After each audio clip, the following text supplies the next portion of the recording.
After this, Sha'ul left Athens and went to Corinth, where he met a Jewish man named Aquila, originally from Pontus, but having recently come with his wife Priscilla from Italy, because Claudius had issued a decree expelling all the Jews from Rome. Sha'ul went to see them, and because he had the same trade as they, making tents, he stayed on with them, and they worked together. Sha'ul also began carrying on discussions every Shabbat in the synagogue, where he tried to convince both Jews and Greeks.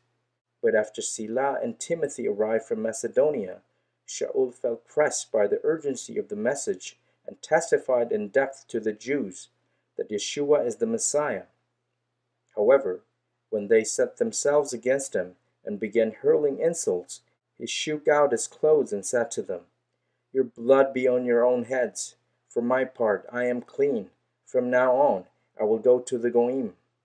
So he left them and went into the home of a God-fearer named Titius Justus, whose house was right next door to the synagogue. Crispus, the president of the synagogue, came to trust in the Lord, along with his whole household. Also many of the Corinthians who heard trusted and were immersed. One night in a vision, the Lord said to Sha'ul, "Don't be afraid, but speak right up, and don't stop, because I am with you. No one will succeed in harming you, for I have many people in this city." So Sha'ul stayed there for 1.5 years, teaching them the word of God. But when Gallio became the Roman governor of Achaia, the unbelieving Jews made a concerted attack on Sha'ul and took him to court, saying, "This man is trying to persuade people to worship God in ways that violate the Torah." Sha'ul was just about to open his mouth when Gallio said to the Jews, "Listen, you Jews, if this were a case of inflicted injury or a serious crime, I could reasonably be expected to hear you out patiently.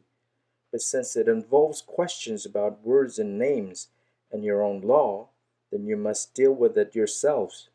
I flatly refuse to judge such matters." And he had them ejected from the court. They all grabbed Sosthenes, the president of the synagogue, and gave him a beating in full view of the bench. But Gallio showed no concern whatever. Sha'ul remained for some time, then said goodbye to the brothers and sailed off to Syria, after having his hair cut short in Cenchrea, because he had taken a vow. With him were Priscilla and Aquila. They came to Ephesus, and he left them there. But he himself went into the synagogue and held dialogue with the Jews. When they asked him to stay with them longer, he declined. However, in his farewell he said, "God willing, I will come back to you." Then he set sail from Ephesus. After landing at Caesarea, he went up to Jerusalem and greeted the Messianic community. Then he came down to Antioch, spent some time there, and afterwards set out and passed systematically through the region of Galatia and Phrygia, strengthening all the Talmidim. Meanwhile, a Jewish man named Apollos, a native of Alexandria, came to Ephesus. He was an eloquent speaker with a thorough knowledge of the Tanakh. This man had been informed about the way of the Lord, and with great spiritual fervor he spoke and taught accurately the facts about Yeshua, but he knew only the immersion of Yochanan.